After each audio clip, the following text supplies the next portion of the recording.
Yeah, it's just taking a little time. It's saying setting up your meeting for YouTube Live. Cool. Done, redirecting you to YouTube. Let me just check on YouTube. Yeah, we're all there now on YouTube. So I'm going to start sharing the screen now as well. Yeah, it's just taking a little time. It's saying setting up your meeting for YouTube Live. Yeah, it's now on YouTube, I think. So you need to silence your speaker on. Yeah, we're all there now on YouTube. So I'm going to start sharing the screen now as well. Yeah, it's just taking a little time. It's saying setting up your meeting for YouTube Live.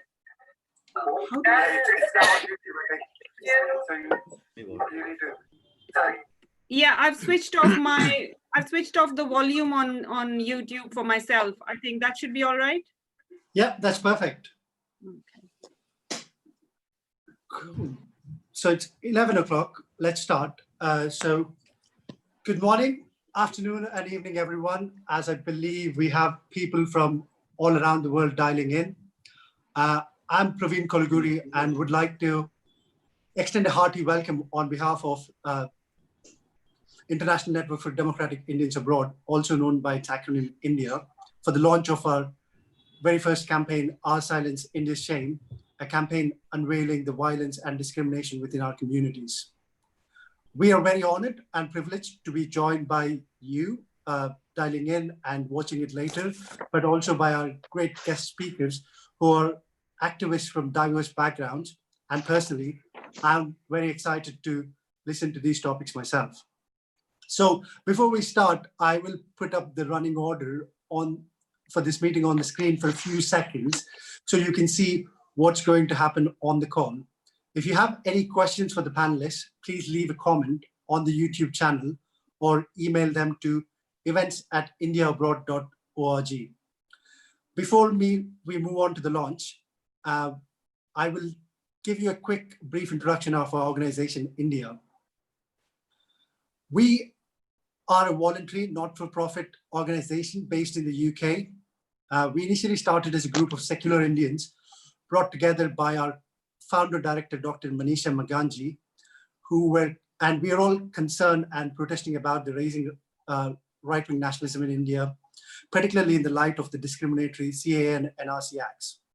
Since then, we have decided to form an organization that works towards upholding human rights and values enshrined in the Indian Constitution, which are justice, liberty, equality, and fraternity. Dr. Shahabuddin Khan and myself are the other voluntary directors of the organization, but we are very lucky to be supported by a diverse set of super volunteers from all walks of life and all religions. We believe that our biggest strength is that we are diverse and we are united. We have over 250 volunteers from over 7 countries and 52 cities.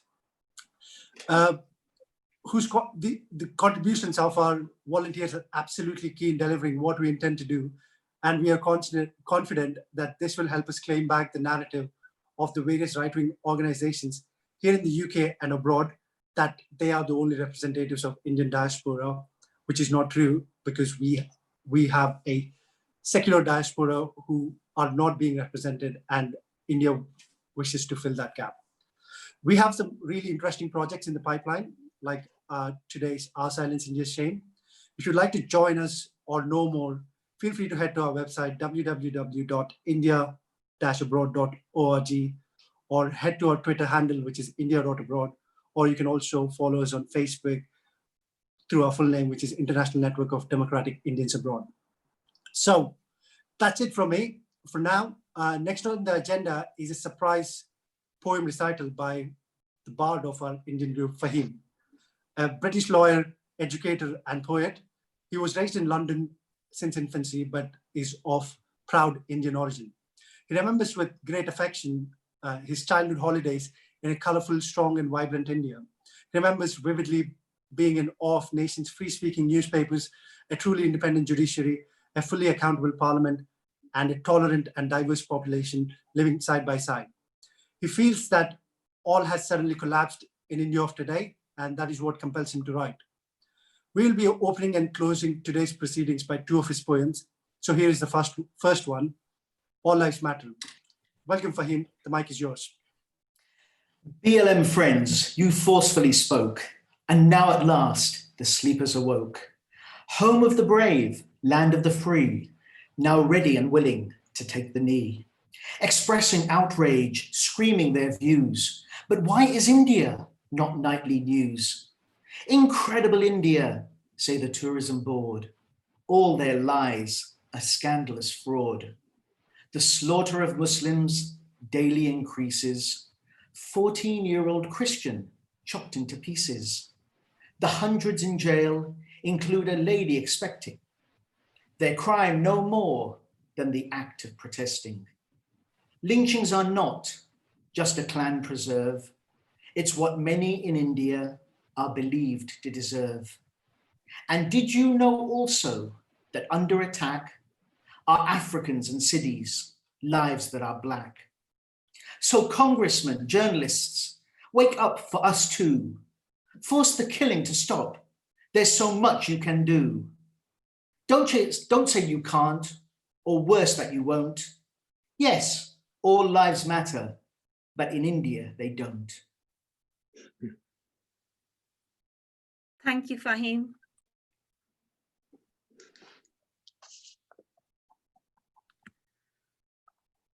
Praveen? Sorry, thank you, Fahim. Next, I would request Dr. Lotika Senga, who is an honorary research fellow at the Faculty of Arts and Business and Social Sciences, University of Wolverhampton, and her research focuses on social justices in everyday life. We are really fortunate at India to have her as a volunteer and also as a campaign director of Our Silence, India's Shame. I would like to hand over to Lotika to launch the campaign. Thank you, Praveen, and for that kind introduction as well. First of all, my big thank you to Manisha for giving us the idea that developed into this campaign. Fahim, Katrina, Cheryl, Shoaib, Praveen, Shahab, and Akshay and I worked together to bring that idea to fruition. We are also grateful to Divya for liaising with Black Lives Matter on our behalf, and to all the people who gave us constructive feedback on the early drafts.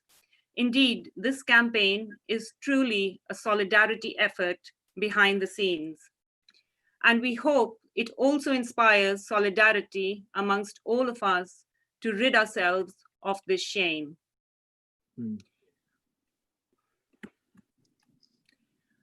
So this campaign is a wake-up call to ourselves, Indians at home and abroad, that if we don't act now, the moral barometer of our, sorry, I'm just needing to check one thing. Can you hear me? Yeah. Okay. Yes. Thank you. Sorry, I should have checked that first. Yeah. So this campaign is a wake-up call to ourselves, Indians at home and abroad, that if we don't act now, the moral barometer of our society is pretty much going to be at zero soon. Our social fabric has been stretched beyond limits with the prejudices that we have harbored against fellow citizens for just too long. Today, we acknowledge that the Gandhian non-violence that has been India's unique selling point since its own fight for freedom from colonial rule is only a veneer.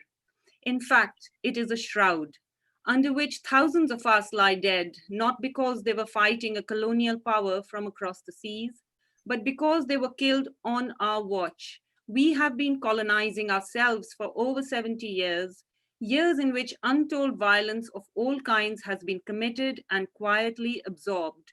From the more obvious lynchings and gang rapes and custodial violence, to the more subtle ways of squeezing the life out of someone on a daily basis, such as the economic violence that has led to thousands of farmers committing suicide, and knowledge violence, the conscious and unconscious ways in which our privileged selves have resisted sharing our educational opportunities with all our fellow citizens. And in this, we also have not included everyone's knowledges in the privileged canon. Our campaign was inspired by the Black Lives Matter response to George Floyd's death. We saw thousands of Americans pour out on the streets despite lockdown restrictions. And then we realized we don't respond in the same way to the myriad forms of violence that are happening all day, every day in India. We don't see it when we look at it, not because we are blind, but because for generations we have been inheriting bloodied hands. I will now ask Cheryl, our poster designer, to talk about her thoughts on designing the poster for this campaign.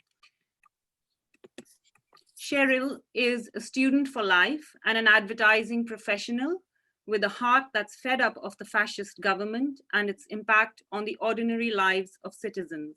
Over to you, Cheryl. Thank you, Latika.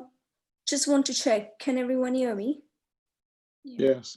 Perfect, thank you. Hi, everyone. Good morning, good evening, good afternoon, and thank you for joining on this call.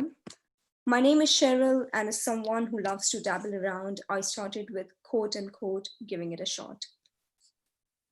We created a couple layouts, ideally for a color scheme, while ensuring a minimalistic approach to the design.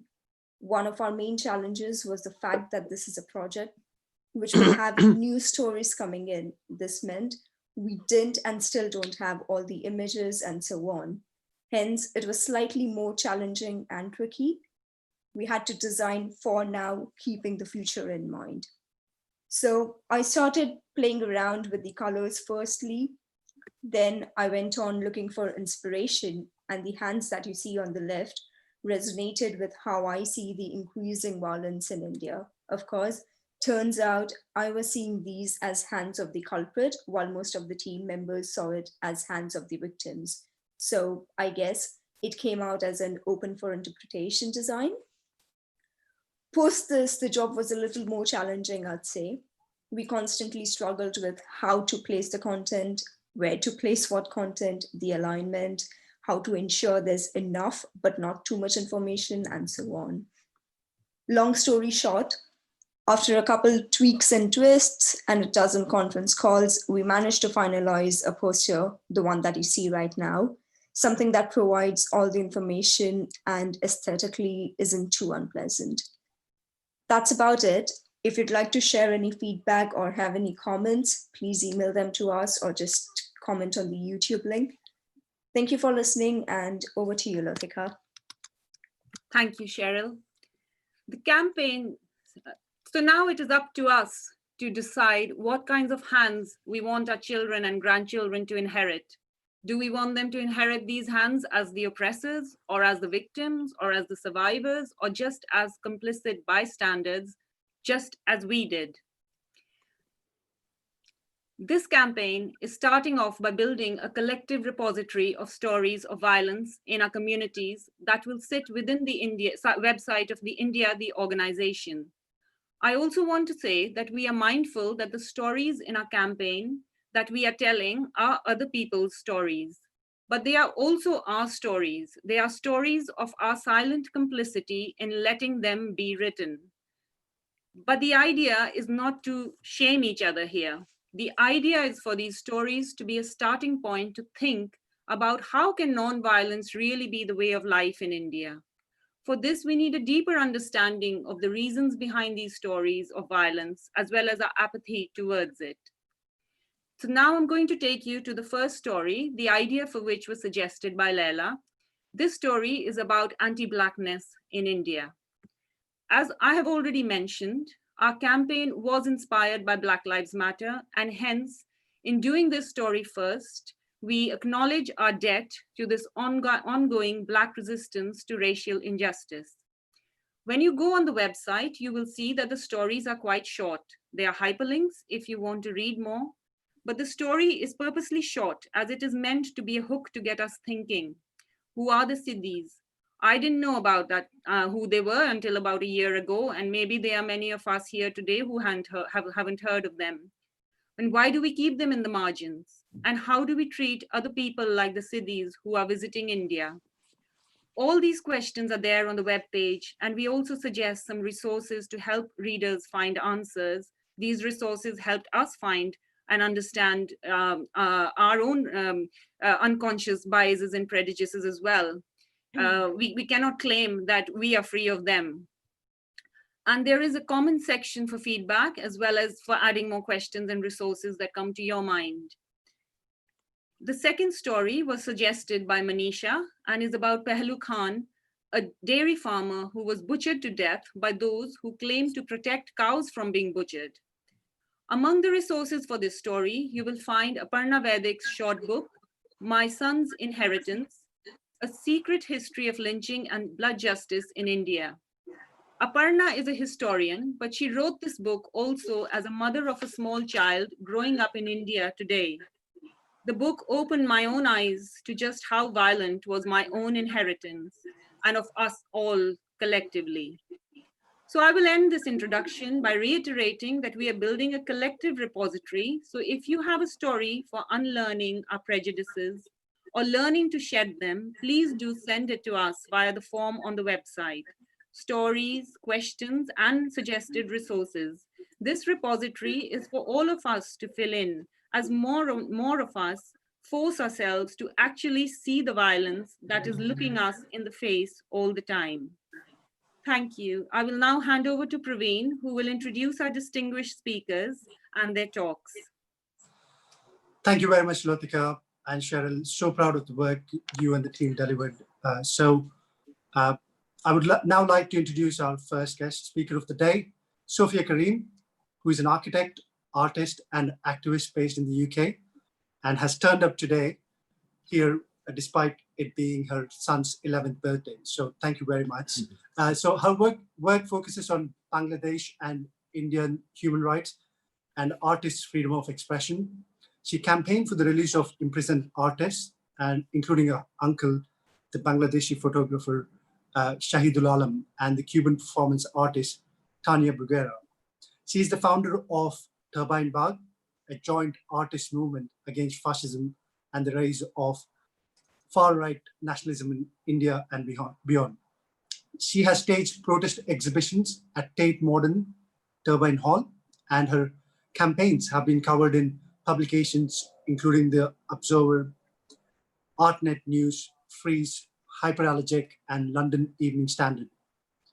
She has appeared on BBC World News, Channel 4 News, Al Jazeera, and Sky News. She's also the founder of Books for Jail, a project sending books from artists, writers, and cultural institutions to prisoners. The topic she'll be covering today is From Free Shahidul to Turbine Bag, how is Samosa Packet started a UK-based artists' solidarity movement connecting India and Bangladesh. Over to you, Sophia. Hi, thank you very much for inviting me. So I think I've got 10 minutes. So rather than do elaborate introductions, which you've covered very well, I'll just start the slideshow and then we can cover discussions in the Q&A afterwards. So I'll do my Q&A straight after the slideshow. So Lotika, if you could put the, yeah. So I'm just going to read through these slides. So Turbine Bag is a joint artists movement against fascism in India. It was built around a peaceful protest that was due to be held in the Turbine Hall of Tate Modern Museum in London. The event was postponed due to COVID-19, but the movement continues. Next slide. The story of the Samosa Packet movement starts in February 2018. I bought some samosa, which we call shingara in Bangla. I still find it very strange calling it samosa. I'm used to shingara. So I bought shingara on the streets of Dhaka in Bangladesh. The packet intrigued me. It was made from waste printouts of court lists, cases between citizens and the state. So that's a packet of the shingara that I found, that I ate from, and it was printouts of lists of court cases between the government and citizens. And I realized that there are so many of these cases now under the authoritarian regime that they're now appearing on shingara packets. Yeah, next slide. A few months later, my uncle, photographer Shahidul Alam, was jailed by the government of Bangladesh. I staged 2 protest exhibitions at Tate Modern Turbine Hall. and began making my own samosa packets for the Free Shohidul campaign. And that's a photo of the day after my uncle was abducted. And it's the first time I saw him on TV. I was in London, I didn't know what had happened. And that's the first time I saw him after hearing the news he'd been abducted. You can see his mouth is being gagged. Yeah, next slide. When India protests broke out, I joined UK activists.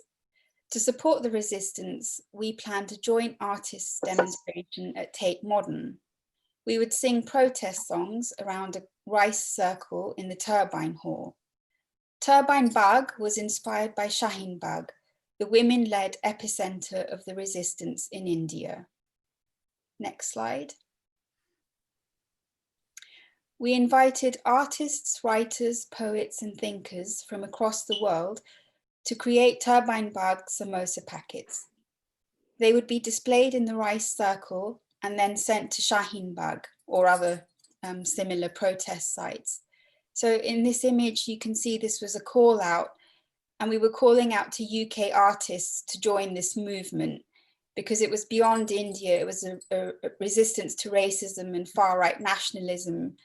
And we wanted to point out that this is not just an India issue, but these are global trends. And this was before BLM or Black Lives Matter. So it's really interesting for me that Black Lives Matter has begun. And I'll talk a bit about that and how it kind of merges with some of the issues and how the Turbine Bagh artists that I began to work with have dealt with that Black Lives Matter as well. Okay, next slide. So many began to contribute. The packets were printed on the reverse of waste printouts. So the ones in Bangladesh, I'm sure you find them in India, they're always made of waste paper. And so we were taking art from artists, writers, poets, thinkers. Braveen was one of them, and that's how I met Braveen. And then we were printing them on waste printouts, and those are the images. Okay, next slide.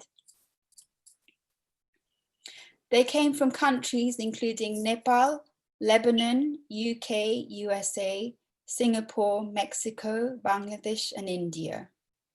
So these are packets from protests, images that were sent to us by Nepal Picture Library. Next image. We wanted to raise awareness. Shaheen Bagh is the largest women's resistance movement of our time, yet many in the UK know little or nothing about it. Next slide. Led mainly, but not only, by Muslim women, the resistance in India challenges patriarchy, but it also challenges Western stereotypes. And by that, I mean the Western stereotype of the Muslim or the Eastern woman as someone who can't really act without agency of their husbands and is passive and sits at home cooking in a hijab. Okay, next slide. India's non-violent civil rights resistance, which draws together diverse faiths and social backgrounds, should be an inspiration to us all. So you can see that this image for this packet had photographs by Shuchi Kapoor of the Dalit protest in Una in 2016. And it was really important for us to get these images on as well, because not only is the West kind of blind to persecution of Muslims and other minorities under the fascist India regime, but I mean, oppression of caste barely even registers on the Western radar. Yeah, next slide. Turbine Bagh became a movement, grassroots in spirit, embracing emerging artists from India and beyond. It had also gathered support from figures including Sharon Stone, Anish Kapoor, Zahra Dogan, Arundhati Roy, Akram Khan, Vijay Prashad, Amitav Ghosh. So you know, for instance, Zahra Dogan there, she's a Kurdish artist who was jailed in Turkey. So it was really interesting that it was bringing cases from other countries and combining those. Yeah, next slide. Artists began making their own packets in Kashmir, Singapore, New York, London, Delhi. One of the packets connected us to the case of missing journalist Kajol in Bangladesh. The Turbine Bug artists began to help the Where is Kajol campaign. The movement had reached beyond museum walls. Next slide. Turbine Bug. So I think there may be a slide missing in here. I'll just go back. Could there be a slide missing, Lotika? No? Okay, fine. I'll just explain. So the Where is Kajol was really important because by now I was working with many artists across India who had been producing the work for these samosa packets, and they really became friends. And when Kajol was jailed and we started doing this Where is Kajol movement, I was amazed because artists from India then began making art for Kajol. Similarly, when Black Lives Matter started, they began making art for Black Lives Matter. And that was really special for me, that the way that we were all working together and helping each other. Yeah, we became friends, comrades, fighting together. And, you know, I'm based in London doing this stuff online, and I'm connecting with artists in Kashmir, India, and then we're campaigning for people who are jailed in Bangladesh. We're campaigning for Black Lives Matter. I think that's a really wonderful thing.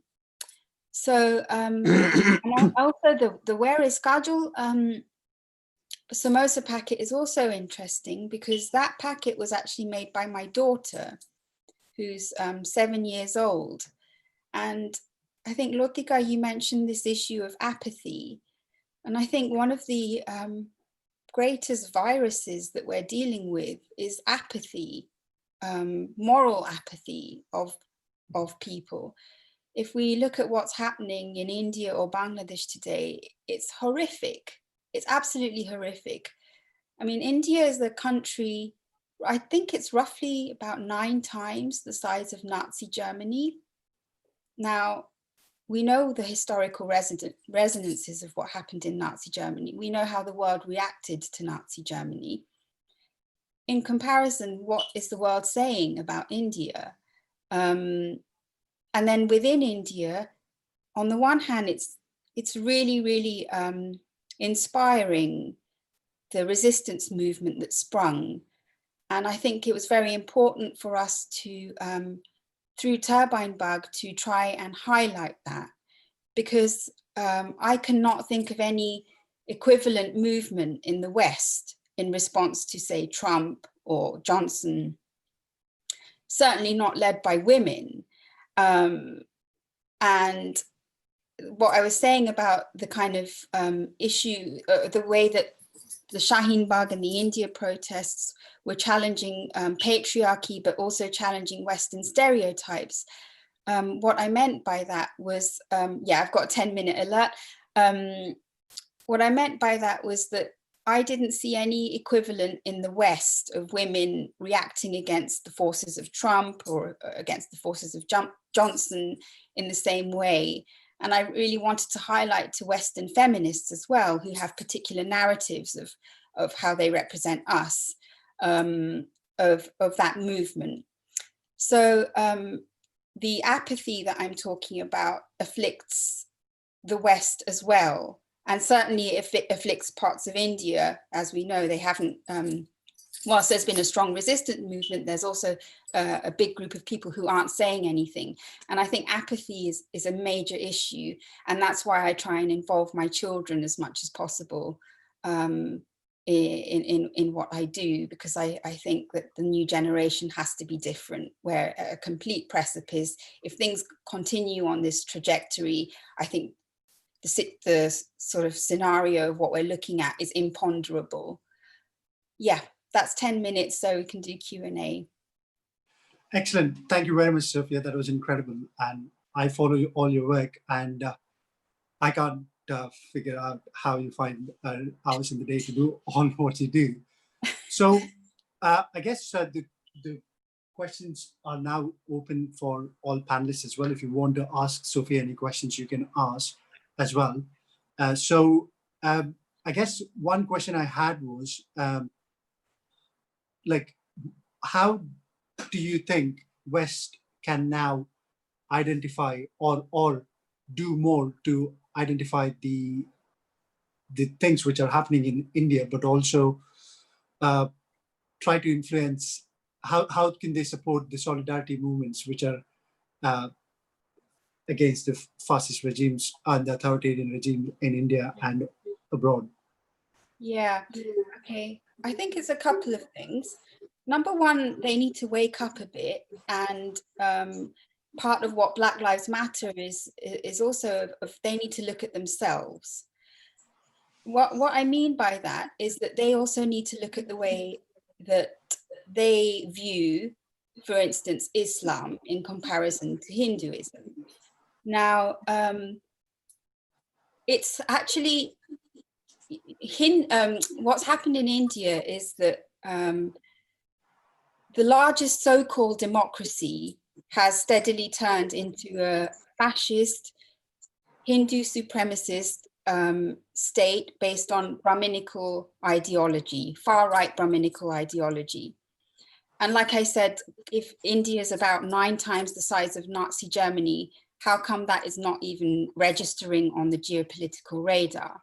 You can imagine if the world's largest democracy had turned to fundamentalist Islam, or even Christianity or Judaism, there'd be much bigger geopolitical shockwaves. People would be having something to say about that, probably dropping bombs, which is what's happened with fundamentalist Islam.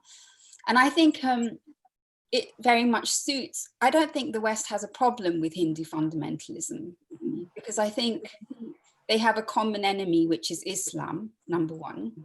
Second of all, it doesn't suit their agenda, their economic, military, and foreign policy agenda to demonize Hindu fundamentalism in the same way as it does to demonize Islamic fundamentalism, for instance. And the other thing is that they have kind of, the average British person has quite exoticized notions of India, or I've come to learn of what India is, of what Hinduism is. I mean, I haven't yet come across any religion which is immune to fundamentalism. Yet there's this kind of perception that Hinduism doesn't have extremism, that Buddhism doesn't have extremism, despite the evidence of what we see in Myanmar, what we see in India. So I think British people, number one, need to wake up a bit and be honest about how they discuss fundamentalism, which exists in all religions. And number two, they need to, again, start working on their own governments. So Western governments and our governments are complicit in this. Priti Patel is an open supporter of Modi. Tony Blair went to visit Modi along with Kissinger, Condoleezza Rice, Colin Powell, and other architects of the Iraq War. They all had a meeting in Delhi last October. I think we all know what's going on here. Yeah. Excellent. Thank you, Sophia. We've got another question, is that from the work that you have done to free your uncle from the UK, what can people in diaspora, like people in abroad, can do to influence political prisoners and what they go through in authoritarian governments? Okay, so it's quite interesting because what I realized from both the Free Shahidul campaign for my uncle and from this turbine bug is how important diaspora solidarity is. So many artists that were involved contacted me and said, our platform for dissent has shrunk to the point where it's incredibly dangerous for people to speak out now in both countries. And, you know, hats off, the courage that they have is nothing compared to our courage is nothing compared to their courage. And for me, it's irresponsible, and it's to not support that. We are living in London, are in a complete position of relative privilege. We can speak out at much less risk than they have. And therefore, I think it's our duty to use that privilege to support them. And so I think if you want to support, it's about engaging with politics there. Many diaspora young people are not so engaged with the politics of their own country. And I think personally for me, that came partly because as I was growing up, my uncle kept reinforcing to us that, what are you guys doing? You don't contribute to anything that's happening in your country. You're part of the brain drain. You guys, you know, your parents grew up in Bangladesh, were educated in Bangladesh, and then all of you just move abroad and you're part of the brain drain and you don't give anything back. And growing up, kind of listened and didn't really do much about that. But then, you know, as I grew older, I understood what he said, and the world is much more connected now, and it's a lot easier for diaspora to connect with these struggles, and things are not going to change unless we start learning and becoming involved in what's happening there. And what's happening there relates back to what's happening here. You know, our governments have their relationships with our countries too, so it's all interconnected. So that's what I would say, is that diaspora, you know, it's quite interesting when I started Turbine Bug that not that many diaspora artists engaged as I'd hoped. Lots and lots of artists from India began to contribute and were, you know, really excited and positive, but quite a few diaspora artists that I contacted, for whatever reason, didn't want to contribute, or maybe they didn't feel they knew enough to contribute. So I think it's about educating as well. Cool. We've got thank you for that. And we've got a comment from Meena Danda on our YouTube. Sophia, thank you for a thought-provoking talk. Is there a site where all these artist images are available to view? Yes. So if you go on Instagram, and it's at turbinebug_art, and you'll see that you can see, you'll see everything there. Excellent. And I think this was not a question as such, but it was a comment on YouTube saying, well said, Sophia, to add the USA and the UK are promoting sanctions against China using the Uyghur example, but are totally silent about Modi's detention centers and concentration camps in India. Yes, absolutely. Yeah. And, you know, the new Labour leader, Keir Starmer, has U-turned on Kashmir.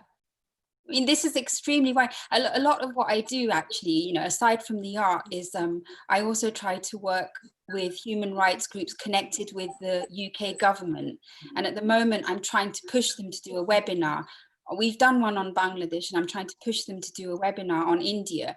And particularly, I want them to speak to not human rights organizations, but victims of persecution in India without filters.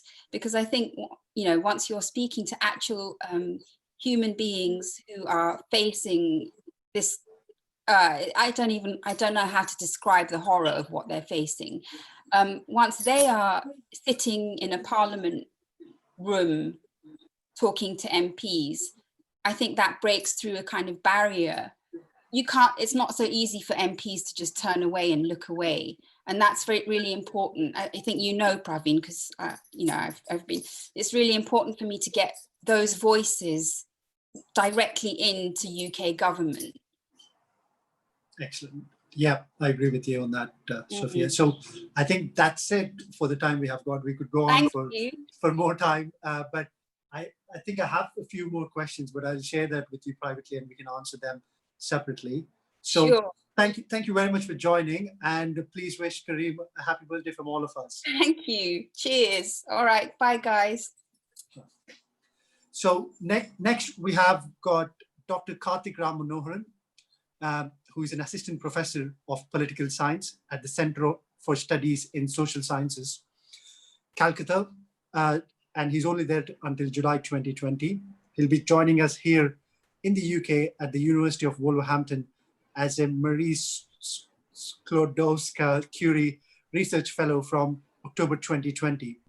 He's the author of Franz Fanon, a book published by Orient Black Swan in 2019, and also the co-editor of Rethinking Social Justice, Orient Black Swan, again in 2020.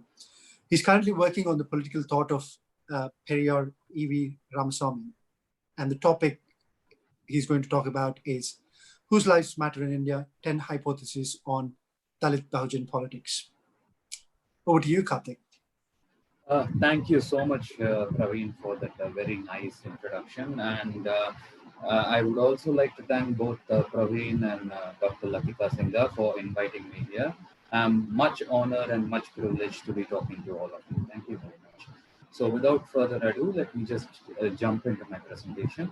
So I am going to present in the form of 10 points, 10 very short hypotheses on Dalit Bahujan politics. So these are things which I have been exploring for a long time, ever since I became interested in caste and more specifically anti-casteism as an intellectual, academic and political practice. So let me start with this, and I can answer further queries in the question and answer sessions. So firstly, for long, Indian left liberals have vociferously condemned anti-Muslim violence, mainly so because anti-Muslim violence occurs in urban spaces, it is highly visible, and it affects a dominant narrative of Indian secularism. Caste violence, on the other hand, has for long been ignored. A key reason is because the Indian left liberal elite also happen to be caste elites. Secondly, physical violence is an aspect of caste. Its nature, however, is structural violence. The singular focus on physical violence through atrocity reporting or victimhood narratives deflects attention from addressing structural questions. 3. Dalits are often the most affected and the worst affected by physical violence and structural violence of caste. But they are not the only ones affected. The OBCs may not face as much physical violence as the Dalits, and in some cases may also be the perpetrators of violence against Dalits. But they are also structurally disempowered by caste. They are dismally represented in central government institutions, universities, banks, administrative services, and media. The OBC question needs greater attention than what has been given. To give just an example, there's a recent news that Delhi University, which is one of the largest and most important universities in India, has less than 5% OBC teachers and absolutely no professors. Now, you should compare this with the percentage of the OBC population in India. They make up anywhere between 52 to 55% of the Indian population, right? So, and in Delhi University, they have no professors. Anyway, to my fourth point. Of the around 5,000 OBC castes in India, a few dozen at the most have gained social and economic mobility. The rest, the Bahujan lot, are the people in the majority in India and the majority of the poor in India. Loose statements calling OBCs the new elites, stereotyping them as violent, or criminalizing the lot as anti-Dalit are academically unsound and politically problematic. This must be challenged. 5. Having a pro-Dalit position is not equal to an anti-caste position. The allyship performed by upper caste scholars and activists seems to assume so. A patronizing focus on Dalit suffering while ignoring caste as a system with graded hierarchies and inequalities is perfectly consistent with the caste ideological order. Even the Hindu right now admits that the Dalits need empowerment. Really, radical anti-casteism needs to do more. 6. Isolating a Dalit particularism and ignoring the OBC question or criminalizing it altogether is not anti-casteism but Brahmanism. 7. Brahmanism as an ideology can be defined as a system of graded inequality that seals caste in particularist identities and prevents the emergence of any radical universalist politics that could challenge its existence. Particularism does not challenge Brahmanism, only reinforces it. And this insight I take from the works of Dr. Ambedkar, Periyar, and Jyotirao Phule. Anti-casteism cannot be a one-size-fits-all narrative for India. Regional histories and politics of resistance need to be taken into account, and solidarities must be built on that basis. A meta-theory of anti-casteism is definitely necessary, which must be informed by the local and be localized in practice. 9. Apart from foundational anti-caste thinkers like Phule, Ambedkar, and Periyar, political leaders like C.N. Annadurai, Ram Manohar Lohia, Kanshiram, and their successors were able to bring about counter-hegemonic political alliances of Dalit Bahujan castes with varying degrees of success. The works of these leaders and their strategies must inform the anti-caste theory for the 21st century.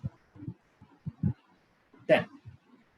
The particular can be the position of denunciation of caste violence, but the universal needs to be the position of enunciation for emancipation.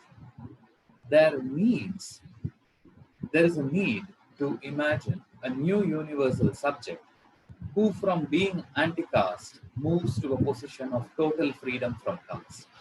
This, I think, is the conclusion of Dalit Bahujan work.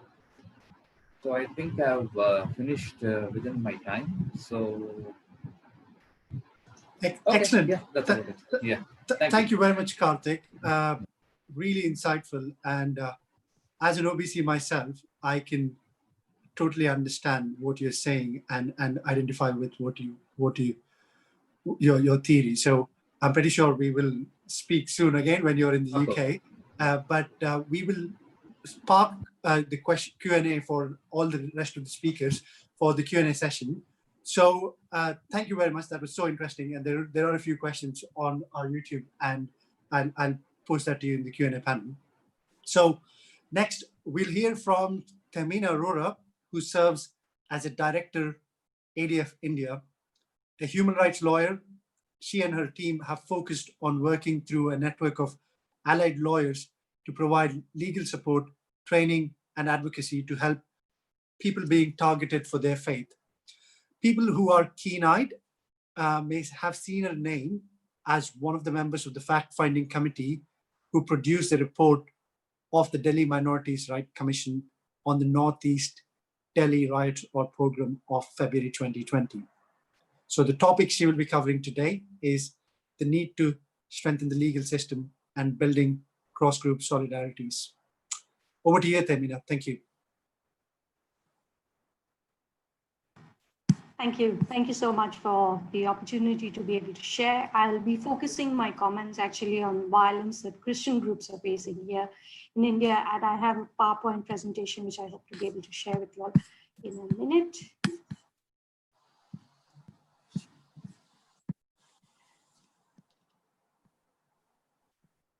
So Article 25 of the Constitution of India actually talks about that all persons, not just citizens of India, but anyone who finds themselves within the territory of India, as being equally entitled to the freedom of conscience and the right to freely profess, practice, and propagate the religion of their choice.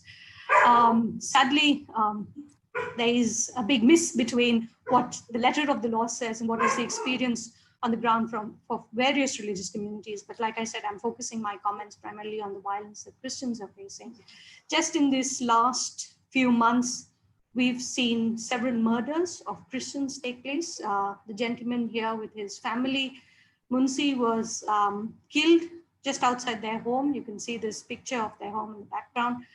In Maharashtra, he was pulled out by a Naxal group who believed he was an informer to the police.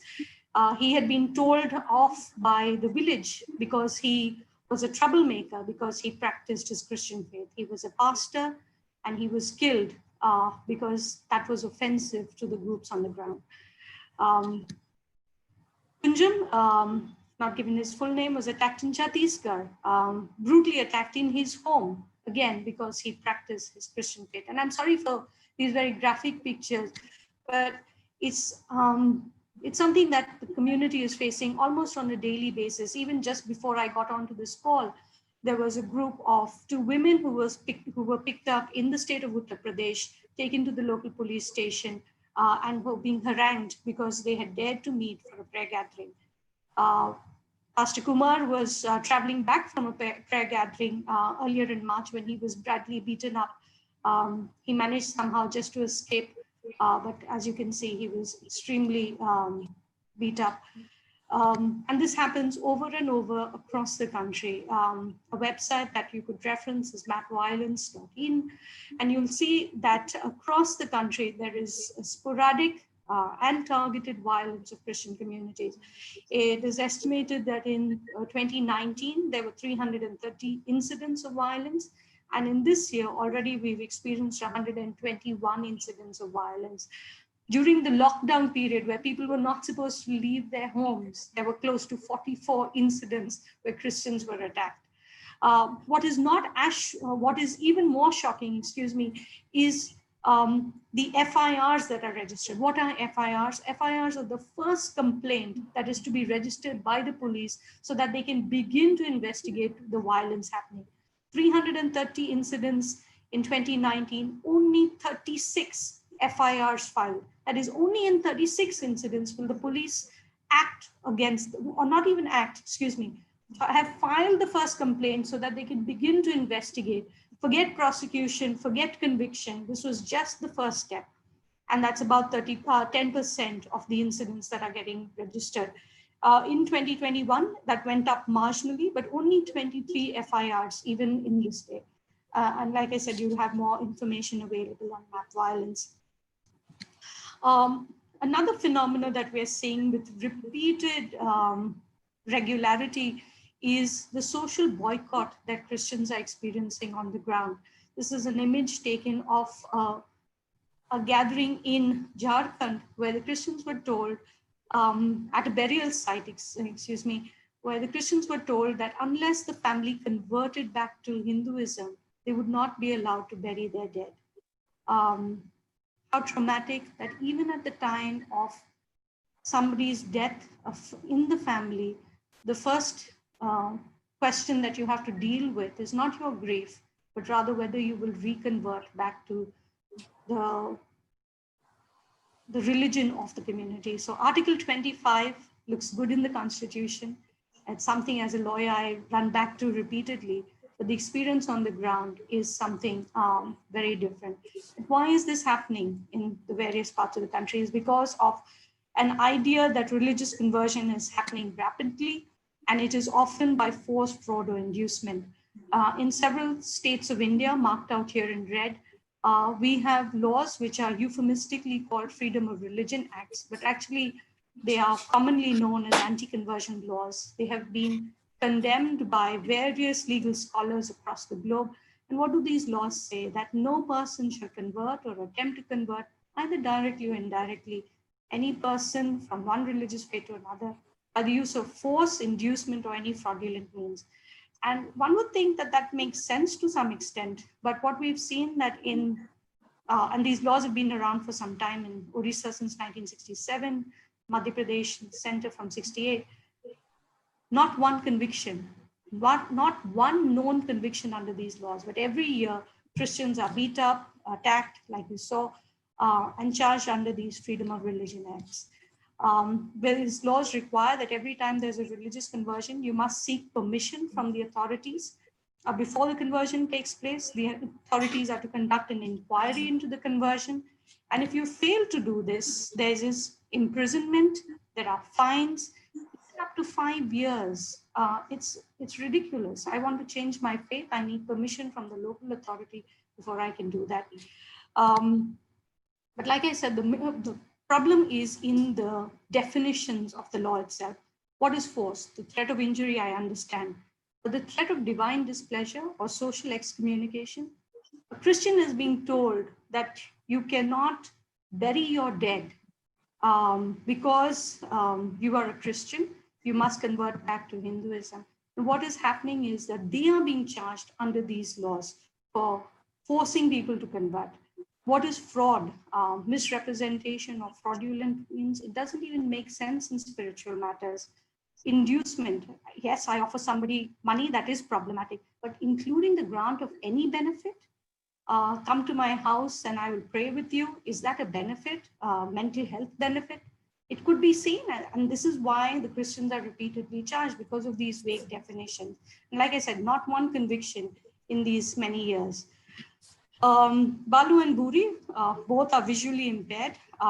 They were worshipping in their home with their family.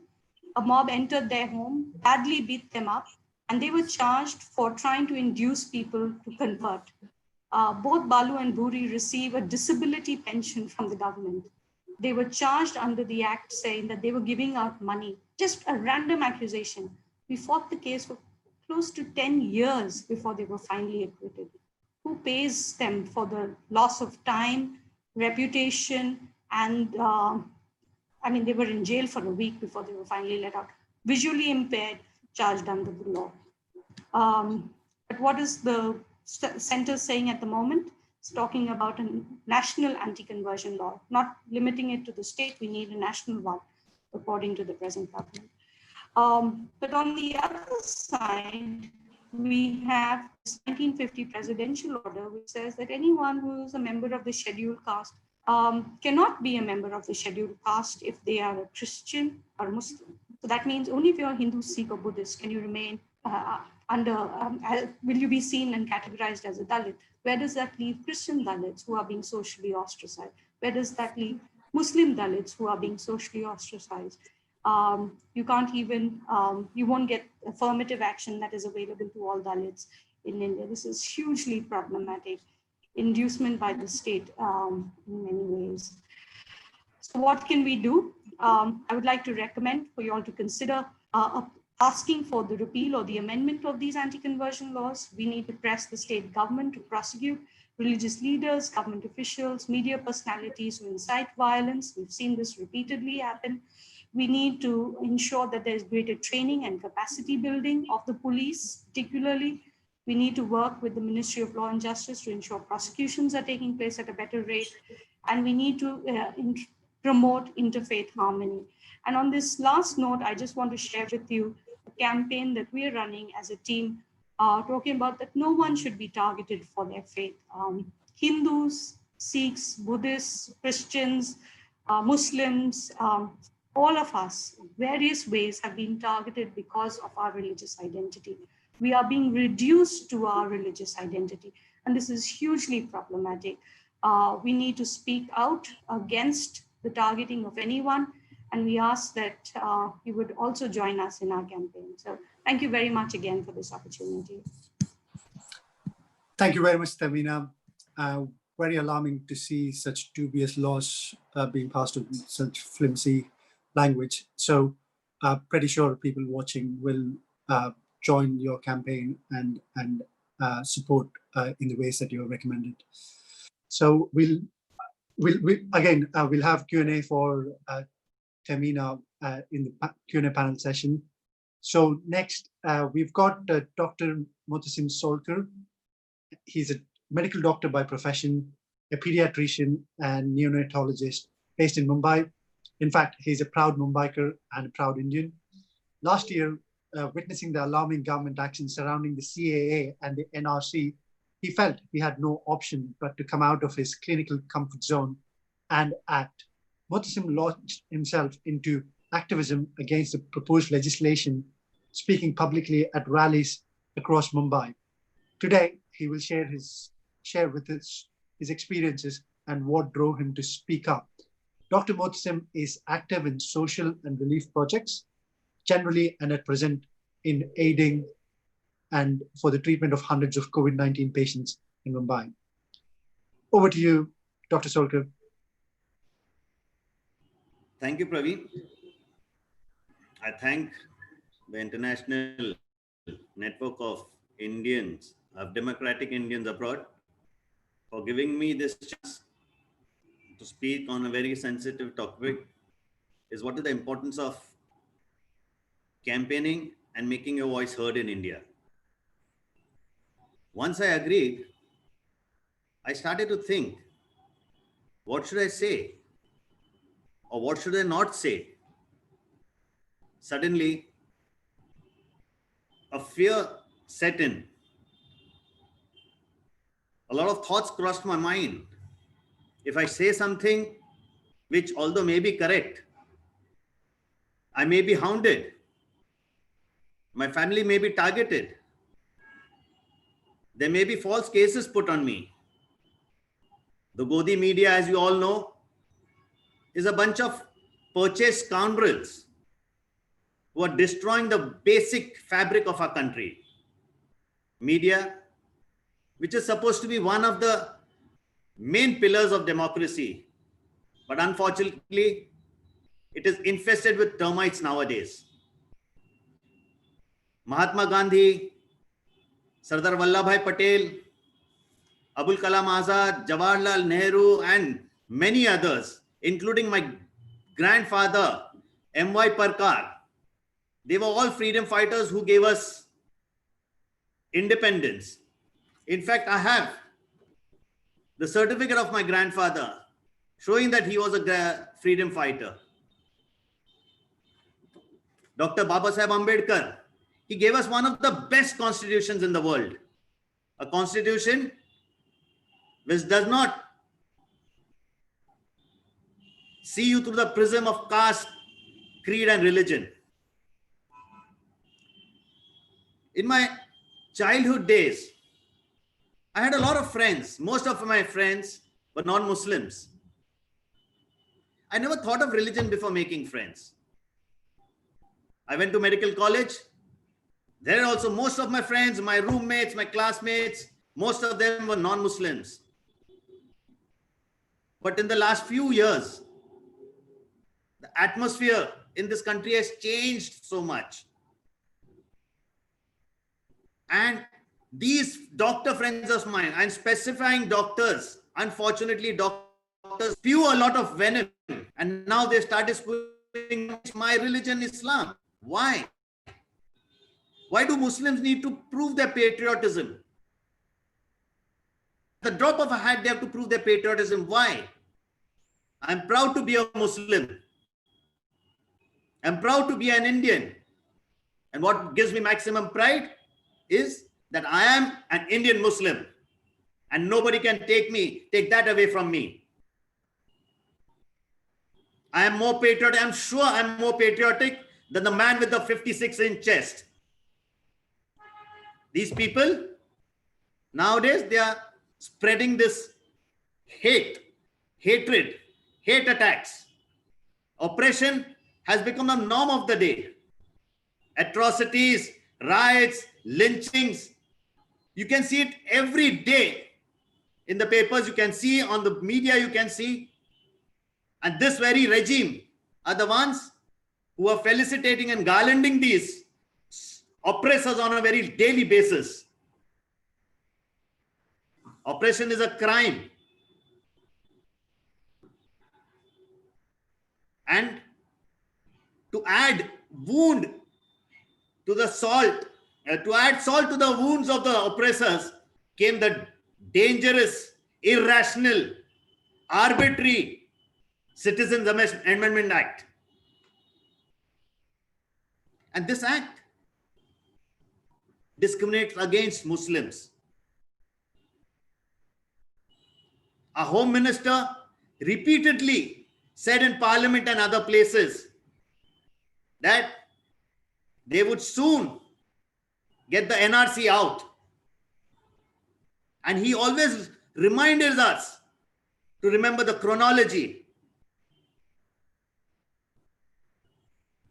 At that time, I realized enough is enough. I will not allow myself to be oppressed by these people, or to let my fellow citizens be oppressed. These communal elements, what they are doing is they are destroying the basic fabric of this country, the Ganga, Jamuna, Tehzeeb of this country. My religion, my upbringing, my culture teaches me that everyone is equal. We consider Akhlaq to be our brother as well as Rohit Vemula to be our brother. We consider Asifa as well as Nirbhaya as our daughters. But unfortunately, this regime does not think so. I am not scared about my citizenship or my family's citizenship. I have enough documents to prove my citizenship, even more than the Chota Bhai and Mota Bhai. And I remind you, I'm talking of authentic documents. Once the CAA was introduced, the young people of our country took it upon their shoulders and started protesting. The students started protesting. And along with them,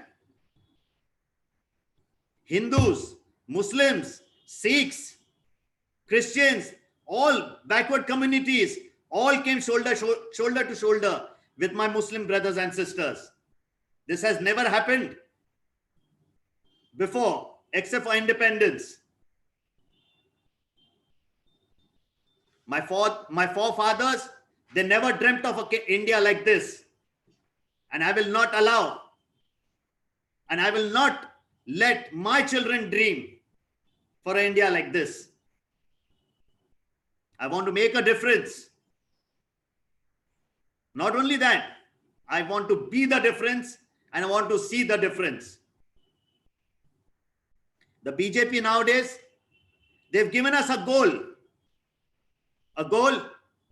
to abolish hatred, a goal to abolish backwardness, a goal to get out of this mess that we are coming into.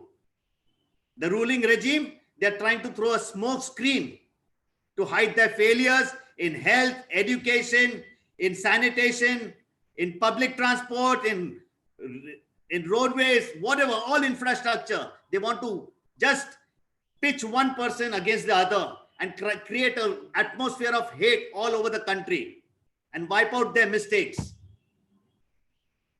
I felt as an educated person, I had more responsibility towards doing something from my country and raising my voice.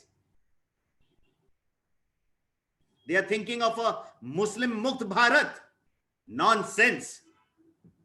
They can never be successful in that. I just tell them one thing. If you think you're going to have a Muslim Mukt Bharat, go take a walk in the park. Don't teach us the Ganga Jamuni Tehzeeb of my country. Unfortunately, our elders have, failed us. The traditional elders, the traditional leaders, they don't know what to do. It's high time that we all get together and we get new faces and the young generation takes it up to them to fight this. The young generation which does not be coward or have any greed or is selfish, they should be courageous enough to fight these elements head on. We've got a chance now to show everybody what our India is and to save the Constitution. This may be our last chance. So please, I request all of you to fight for this cause, to save our country and the Constitution. I request the youngsters abroad, the students abroad, to have peaceful protests in the universities, not once, but on a regular basis. Let them raise their voices. Let's ask questions. And let questions be asked in parliaments and assemblies all over the world. Let questions be asked at the United Nations. Let cases be filed in the International Court of Justice. Let the international media get involved in this. Let's ask the heads of states of different countries to summon the Indian ambassadors of their countries and tell them and ask them, hey, what's going on? Let all Indians abroad put pressure and fight for justice. It was this international pressure that gave freedom from apartheid in South Africa. CAA and NRC is apartheid, and NPR is the first step towards apartheid. I have a question for your brothers and sisters. Do you want to be the building, or do you want to just be the facade? It's in your hand. Be one of the bricks or stones of the building and build this great nation, India. You may not be remembered, but even if you are noticed by your creator, it is enough. So the decision is yours, whether you want to be independent or you want to spend the rest of your lives as slaves. I don't want my country to fall to such an extent in the coming generations will start cursing us if we had the chance to do something, but we did not do it. It's high time that we stand for it. And I end my talk with a little bit of Ganga Jamuni Tehzeeb and a very important message about life. प्यास लगी थी गजब की, मगर पानी में जहर था. पीता तो मर जाता, ना पीता तो भी मर जाता. जिंदगी भर यही दो मसले न हल हो चुके, न नींद पूरी हुई, न ख्वाब मुकम्मल हुए. वक्त ने कहा काश थोड़ा और सब्र होता, सब्र ने कहा काश थोड़ा और वक्त होता. सुबह सुबह उठना पड़ता है कमाने के लिए साहब, आराम कमाने निकलता हूं आराम छोड़कर. हुनर सड़कों पर तमाशा करता रहता है और किस्मत महलों में राज करती है. शिकायतें तो बहुत है तुझसे ए जिंदगी, पर चुप हूं क्योंकि जो दिया तूने वो बहुतों को नसीब नहीं होता. दौलत की भूख ऐसी लगी कि कमाने निकल गए, जब दौलत मिली तो हाथ से रिश्ते निकल गए. बच्चों के साथ रहने की फुर्सत ना मिल सकी, जब फुर्सत मिली तो बच्चे कमाने निकल गए. प्यास लगी थी गजब की, मगर पानी में जहर था. पीता तो मर जाता, ना पीता तो भी मर जाता. Thank you. अस्सलाम वालेकुम. जय Hind. Thank you very much, Dr. Solkar. That was very powerful. And we could really see the passion coming through and why you have decided to campaign. So I hope you're staying for the Q&A. So next, I would like to introduce Daniel Mutawu today. And Daniel is a Ugandan national born in Uganda, was sent by his parents to the UK to attend boarding school from the age of 6.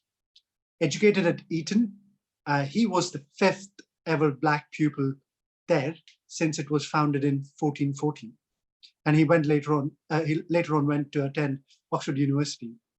He was then called to the English bar in 1985, now practicing as an employment and discrimination specialist barrister, passionate about equality and diversity, and regularly leads training sessions for the bar on equality and diversity, and recently involved in and spoken at BLM protests. And the topic he's going to talk about is the importance of racial justice. Over to you, Daniel. Thank you. Thank you very much. It's a real pleasure, I must say, to be joining you all at the launch of this very important campaign. What I really want to speak about on the importance of racial justice has been mirrored in the talks that have gone before me. More than one speaker has spoken about the gap between constitutional ideals and the reality on the ground that people actually experience. And we're now in the 21st century, and it's about time that that gap was closed, because this problem is not just a problem for India, it's a worldwide problem, as we well know. And I just wanted really to remind ourselves of the fundamental values that underpin democracy and democratic values. If one goes back, let me start with the American Declaration of Independence in 1776. That's 244 years ago. They declared that we hold these truths to be self-evident, that all men are created equal. Now, that was written by Thomas Jefferson, the third American president. And you might think back in 1776 that when he said that all men be created equal, that wouldn't include women or slaves. But to my great surprise, if you actually read the Declaration of Independence, in the middle part of it, it lists the grievances that the Americans had against King George III of England. And the longest accusation they made against England was that they were continuing to protect the Atlantic slave trade. And the way in which Jefferson describes this trade is in these terms, where men, M-E-N in capitals, are bought and sold as if they were property. So the founding fathers of America recognized that slaves were men. They were real human beings. And they recognized that they should be included in that declaration that all men are created equal. Then when you think of the development of Western civilization, that is rooted in Christianity. And it's been shaped by Christian principles and values. One only has to go to the Bible, to the first book in the Bible, in Genesis, where it's written that God created man in the image of God. And again, it's not qualified by white man or particular colored men or whatever. It's all men were created in God's image. And in the New Testament, it's the same message.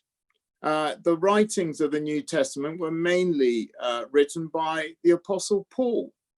In one of his letters, the letter to the Galatians, chapter 3, verse 28, he wrote, there is neither Jew nor Greek, slave nor free, male nor female, for all are one in Christ Jesus. Now, what that plainly says is that it doesn't matter what your nationality is, whether you're a Jew or a Greek or an Indian or an American or British, you're all equal in God's eyes. It doesn't matter what your status is, whether you're slave or free, what caste you come from. You should all be equal in the eyes of God, and it doesn't matter what your gender is, whether you're male or female. All are one in Christ Jesus. Now, these are the fundamental principles that should be the bedrock of any democratic free society. And these are principles that have been recognized from even in America from 244 years ago. And yet, of course, we all know that slavery wasn't abolished in America until 1865. Thomas Jefferson himself kept slaves. He had children by slaves, yet he was still able to recognize what the correct approach should have been. And since slavery, we know there's been segregation, there have been lynchings, and so on and so forth. And you've had the same experiences in India that people have mentioned, which still go on today. It's absolutely outrageous. And people do need to rise up and campaign to get rid of these inequalities. Now, of course, the most recent wave of protests following the George Floyd incident on the 25th of May, 2020 stemmed largely from that incident. But let me remind you of another incident that many of you will have seen, which I think is actually almost as shocking, which is the incident involving Amy Cooper, which happened on the very same day that George Floyd died. Amy Cooper was in New York. She was a white woman who was taking her dog for a walk in Central Park. She came across a black bird watcher. And all that the black bird watcher did was to ask her to put her dog on the leash and to keep her distance. And she responded by telephoning the police and pretending falsely that she was being threatened by an African-American male. And he recorded the whole incident. And what is so shocking about this is that it reveals that racial inequalities in American society have become so deeply embedded in the psyche of its citizens that an ordinary white woman can think of taking advantage of her white privilege to make a false accusation against a black man. And that could have, of course, have resulted in very serious consequences for that innocent black man. But then when one turns to the UK, they may often think, well, racism isn't as bad in the UK as it is in America. But again, they're deluding themselves because, again, I have grown up in the UK and I'm very well aware of the different treatments depending upon your race and background. Whilst popularly it's believed that this is limited to the police, in fact, it's widespread across UK society, across the whole spectrum, in politics, in education, in business, in law, in sport. Often you can look at the streets of London and see how cosmopolitan they are. But when you look above the lower level and look at the higher ranks, you suddenly see that it's all white and there's a glass ceiling. And take a sport like football, which is so popular. 25% of the players who play in the Premier League are black, but where are the managers? There are no black managers. There are no black judges. There's never been a black High Court judge appointed, black male High Court judge in the history of the UK. Even now, there's been one woman black judge. At the moment, we have a Sikh who's in the Court of Appeal. He's the highest ever appointed ethnic minority. And one hopes that he will get to the Supreme Court. But this country is miles behind. And so I just remind us of these things because democracy must be built on fairness and justice. And that means justice for all. And what is democracy? It's the rule by the people, for the people. And again, it's not for some people or only for an elite group or for an elite caste. It's for all the people. And that must mean equal treatment of everybody and them being valued so that equal opportunities are available to each and every person, regardless of their caste, regardless of their creed or their religious beliefs or their sexuality or gender. None of these things must affect people's opportunities. And if you don't have that, you will not have a strong democracy. And I really applaud all of you who have joined in the launch of this campaign, because I think it's a very important time now to join forces with the Black Lives Movement and other similar movements, so that the whole world speaks with one voice, that it's high time that all these racial inequalities are eradicated wherever they may be. And it's important. One speaker was talking about moral apathy. I think for too long, good people have actually said nothing and sat back and been complicit by their silence. It's high time that everybody felt a personal responsibility to speak out and to support these movements. Thank you very much. Excellent. Thank you very much, Daniel. That was really useful for us to get an understanding of the history of Black Lives Matter, and also about the incident with Christian Cooper is actually as shocking as George Floyd. So thank you very much. So we are running slightly behind time.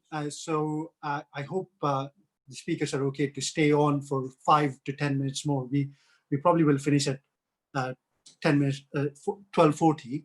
So let's open it up for Q&A panel discussions. We have got some questions here from YouTube, and let me ask those ones now. So the first question was to Karthik. So the question was from Vivekanand on YouTube on how would you spread the message to ignorant upper caste people about casteism? Okay. It's going to be a very protracted and a painful process, right? And there's no one single solution by which this message can be spread across, but I guess it has to start with a fundamental revamp of our education, right? Because I feel, at least from my experience of being schooled in Kendriya Vidyalaya and as well as convents in Tamil Nadu, is that caste is seen as something which you don't talk about, right? So I'm not going to say that these universities explicitly promote casteism, but there is an implicit valorization of Sanskritic and Brahminic practices, unfortunately, even among minority religious institutions, right? So where, let's say, vegetarian food is seen as clean, where members of certain particular castes are seen as honest or more hardworking, more efficient, more meritorious, and so on and so forth. This, I guess, starts from the schooling level as well. I think at the very fundamental basics, there needs to be this idea deeply ingrained in young minds that caste is something not to be proud of, it's something to be ashamed of, and it is something to be not ignored, but actively challenged, right? So education, I guess, is something very important. And the other thing is in the realm of the public sphere, as I tried to mention in my presentation, there needs to be a sort of a cross-caste coalition, right? I don't think that fighting casteism should be placed only on the Dalits, right? It is true that they suffer the most, but it is not their duty alone to fight casteism. I mean, it has to be a universal responsibility to fight casteism. So I think this sort of cross-caste solidarities are very important, and we need to configure these sort of alliances in the years to come. So excellent. Thank you, Karthik. I think I agree with you on that. I mean, I think if we take Angela Davis's analogy and apply it to Indian context, it becomes it's already out in public. I'm not making this up, but not being casteist is not enough, but you need to be anti-casteist.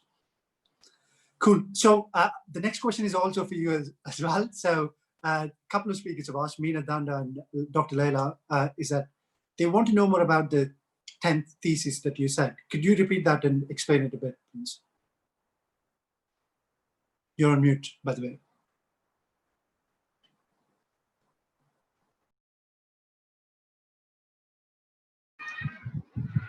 Yeah, you can hear me? Yeah. Okay. So my 10th thesis, I'll repeat it now. It's a hypothesis, so it's not a thesis yet. These are just things I'm working with and thinking over. So my 10th hypothesis is that the particular can be the position of denunciation of casteism. The universal needs to be the position of enunciation of emancipation.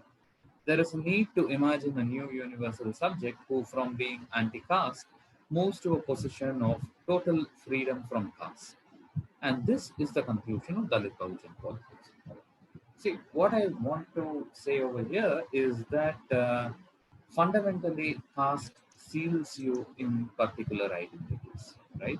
As in you are, let's say you are a Mahar, you are a Arundathiyar, you are a Mala, you are a Jat, you are a Rajput, Devar, I.N.D.I.A, and so on and so forth. But all of these are particular identities. And to some extent, most of our lives are shaped by the experiences of these particular identities, right? So when we confront casteism, it is very necessary to take this particularism into account. They can't be just wished away, right? We cannot imagine that these particular identities and experiences do not exist, right? More so when the resistance of subaltern, that is both Dalit and Bahujan communities, is being articulated, they will necessarily, for a point of time, be denunciating casteism or be challenging casteism from the position of their own particular identities, right?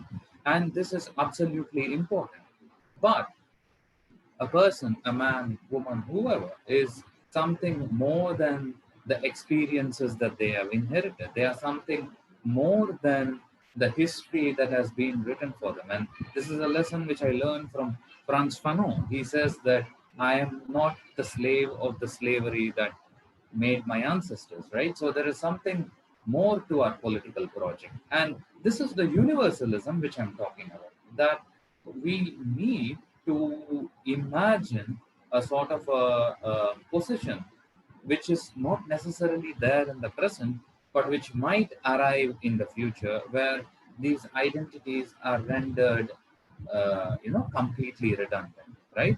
So that sort of universalism, that imagination of a universal community, must be, I would argue, the position of articulating or imagining an emancipation.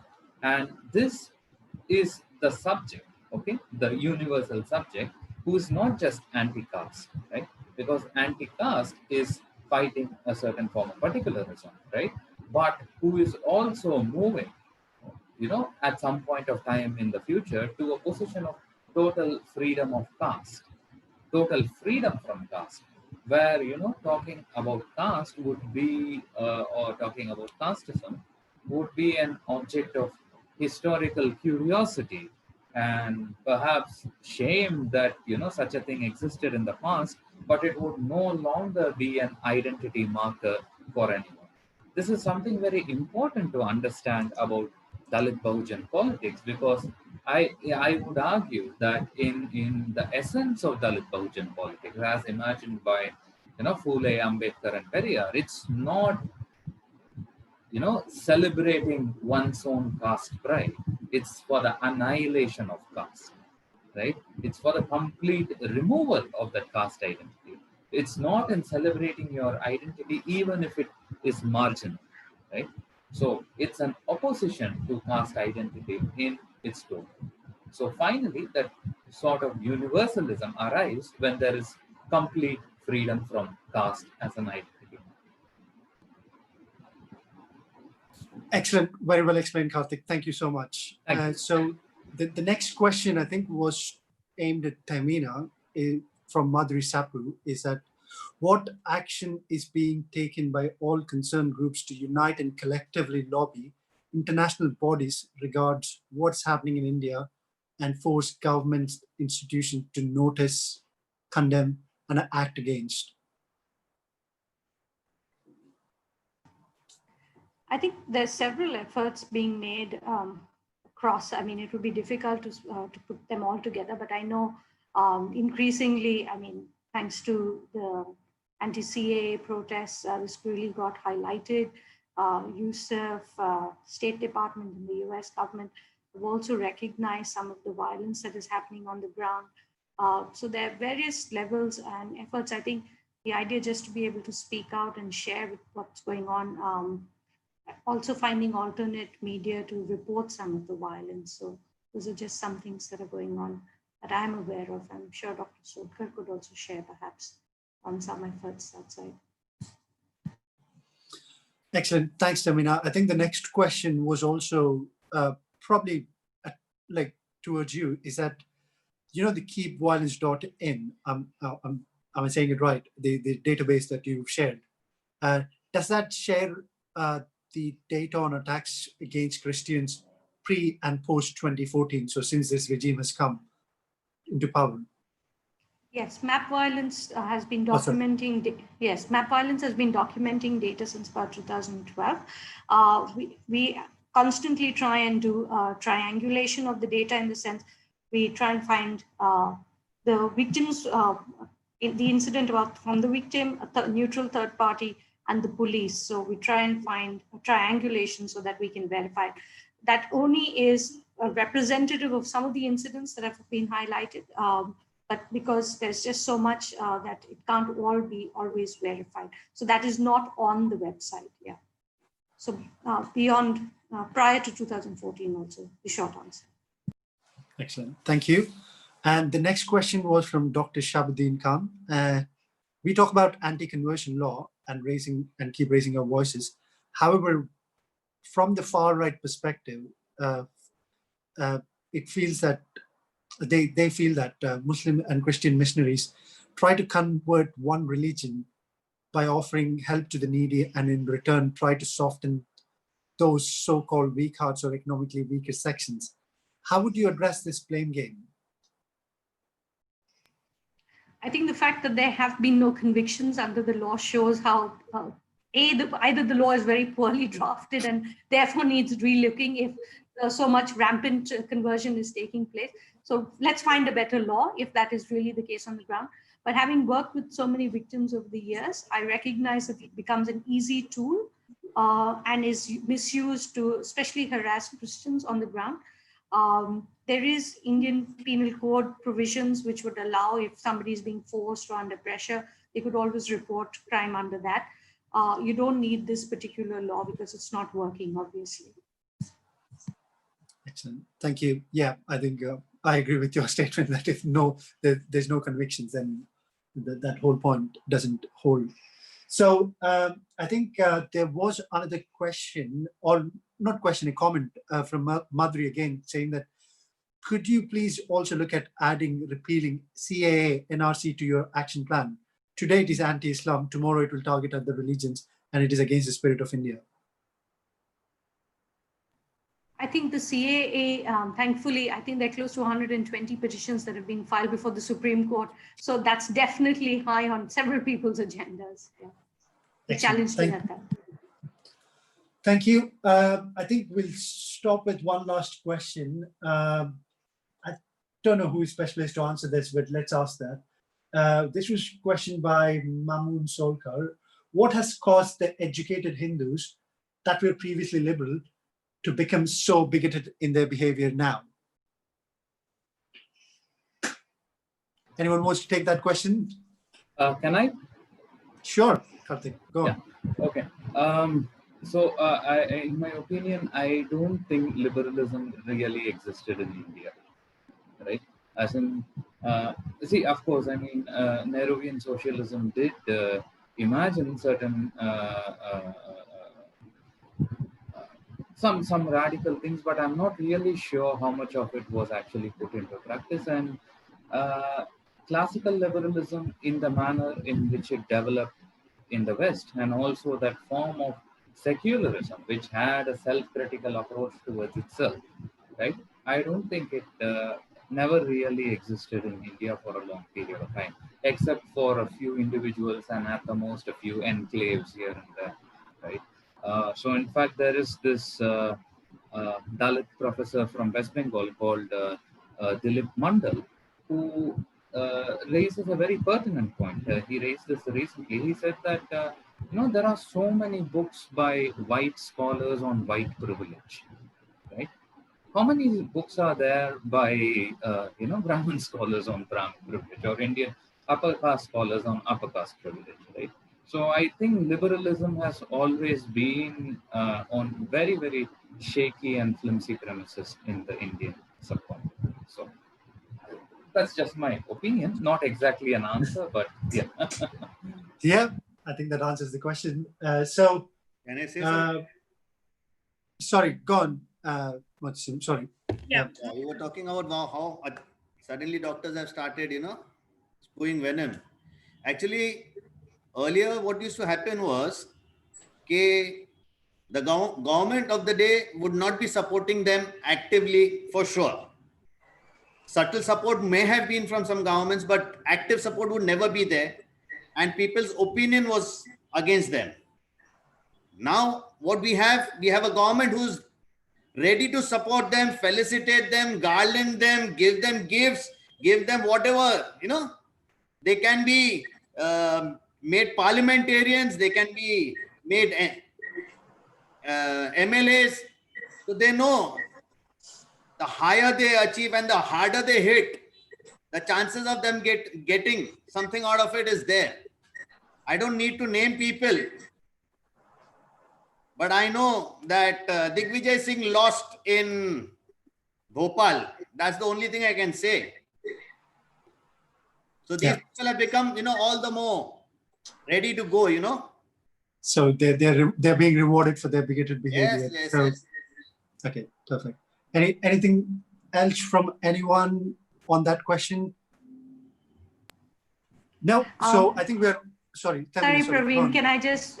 I do think that we have to recognize though that there is a game that is being played where we are constantly being forced. Our religious identities are being forced, are being reinforced over and over again, and that helps certain quarters quite strongly. And we must, as a community, respond by trying to break those very close identities. We have to begin to see ourselves as having alternate identities also. And I think that's the struggle for civil society. As we raise some of these issues, we again reinforce our religious identities, which really plays into that whole thing. Sorry for bringing. No. I think no, that's a really important point. Thank you. So I think that's it for all the questions. I think there were a lot of positive comments on YouTube, so you can go and check it out later.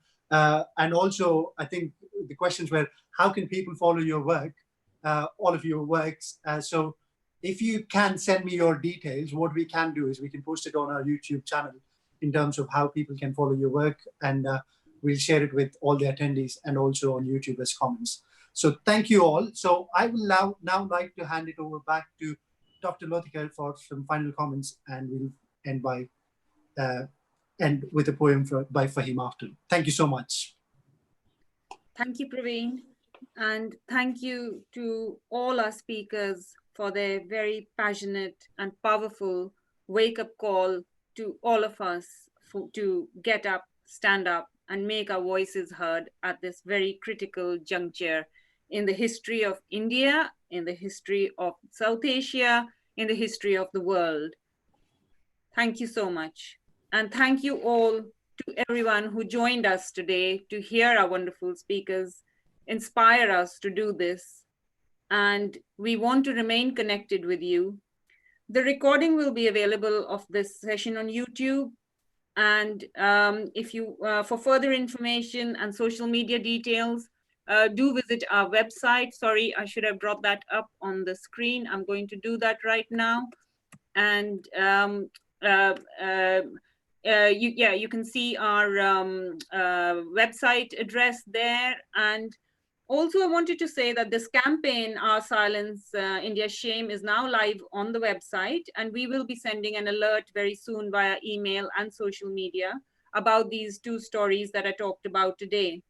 If you don't want to receive emails from us, please email us at events@india-abroad.org for unsubscribing, because otherwise we will use the email list from Eventbrite to send out emails.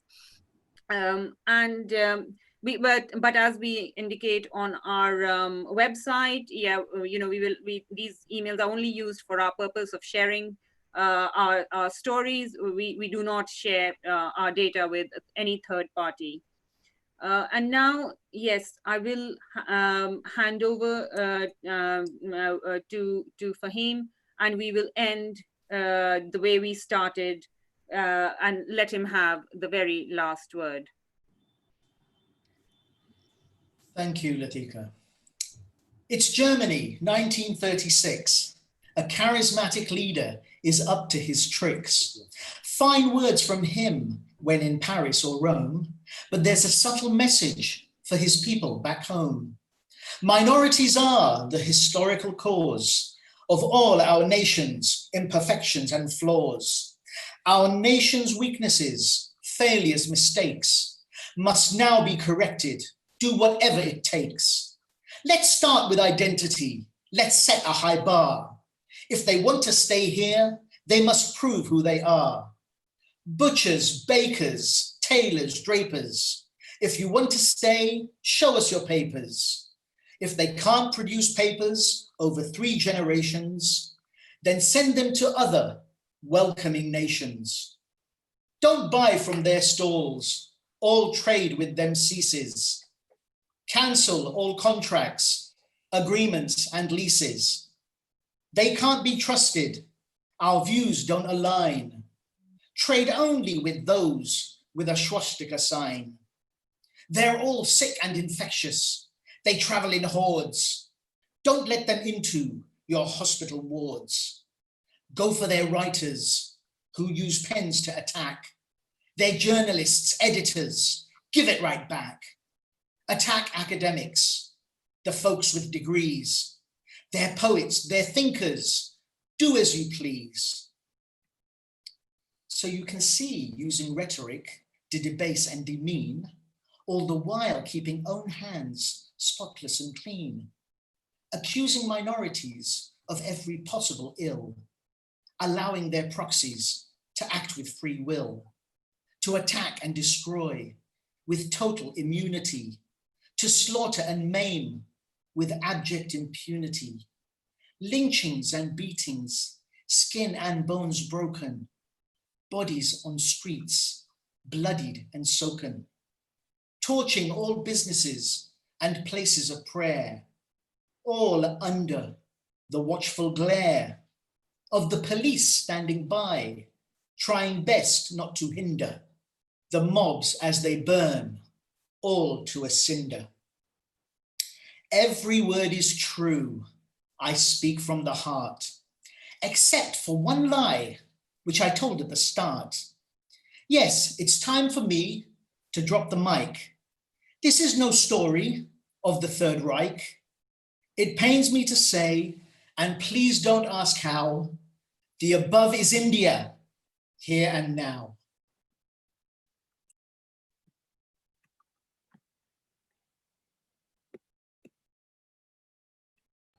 Thank you, everybody.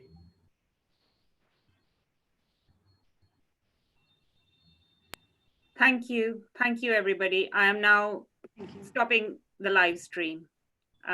Unless, would you, yeah, thank you. Thank you, everyone. Bye.